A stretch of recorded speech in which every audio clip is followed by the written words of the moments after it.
I love semi-modular synthesis because it allows you to make the weirdest patches, which is how we're going to make the Behringer Neutron do this.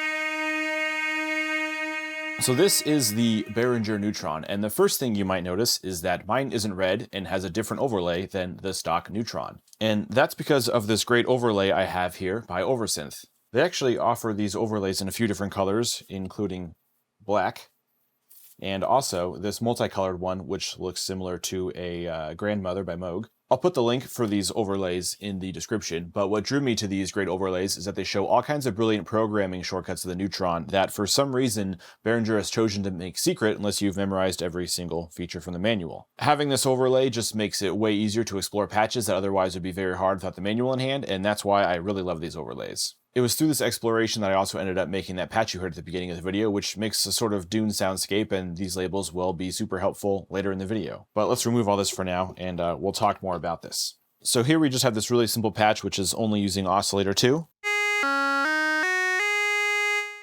It doesn't sound super sexy dry, so I'm just going to go ahead and turn on an instance of Crystalline reverb, as well as some autopan, just to make it sound a little sexier. Already a much better vibe. You're also going to see me use this VCA bias knob a lot, which essentially just bypasses the amp envelope and just creates a drone using the last played note. This also just allows you to kind of use the Neutron as a drone. So I've been playing a lot lately with generative melodies, so I thought it'd be interesting to have the sample and hold generator send a random control voltage to my oscillator, which in this case is just oscillator 2. So let's go ahead and patch our sample and hold out to our oscillator 2 input. For those who don't know, sample and hold is basically just a randomly generated control voltage, which generates a new voltage based on the rate knob, which sounds like this.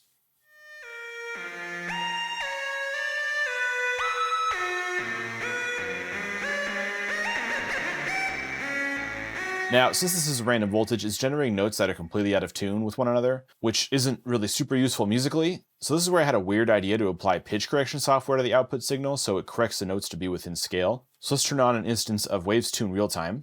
And now we turn our bias back up.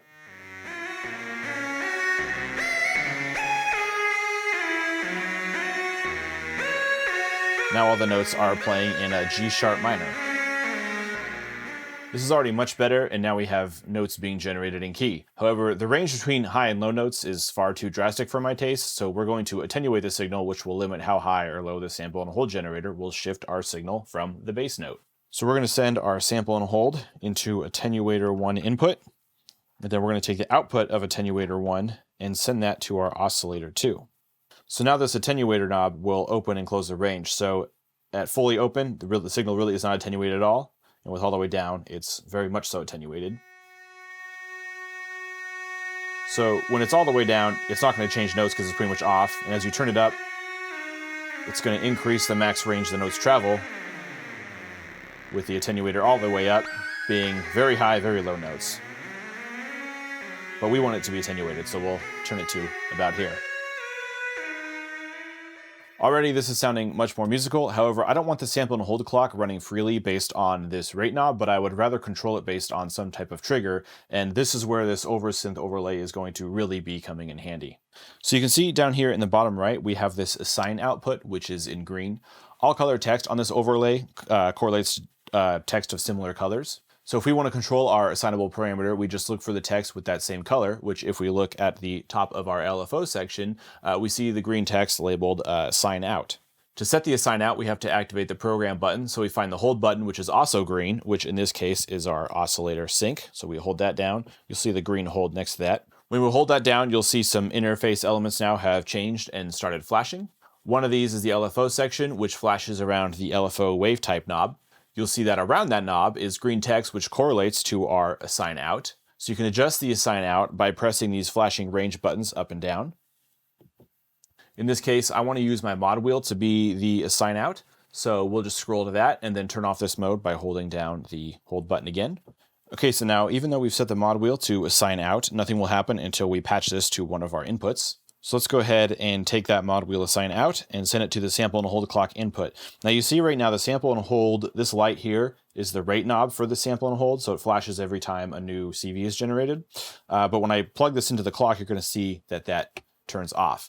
And that is because our sample and hold clock now won't generate a new voltage until we turn up our mod wheel, which I've assigned to this expression pedal hooked up to my Arturia Keylab.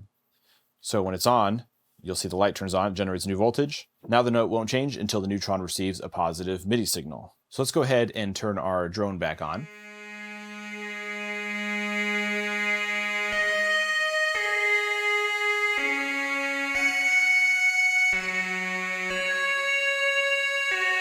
And for a little more flavor, we can turn up the glide knob on our sample and hold generator, and this will add some glide as the signal changes.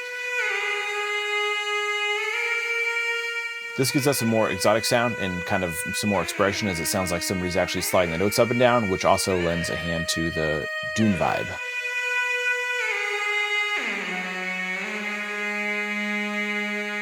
So now we have a patch that generates random notes with our mod wheel, triggering those changes, and it all stays in key thanks to pitch correction software. This is nice because it actually frees up our hands to do other stuff like play other instruments. I actually recorded a performance a while back using this exact patch, so I'll end with a bit of that video just so you can see in practice how a patch like this could be immensely useful as an expressive instrument in a live performance. You'll see my right leg move as I trigger the sample and hold clock with the expression pedal on my floor. You'll also see a Behringer Pro 1, which is just used as a drone with a note controlled by Novation Launchpad, and a bit of guitar riffing for some otherworldly ambience. I actually ended up polishing this track and released it on all major streaming services, and it's called Fever Dream.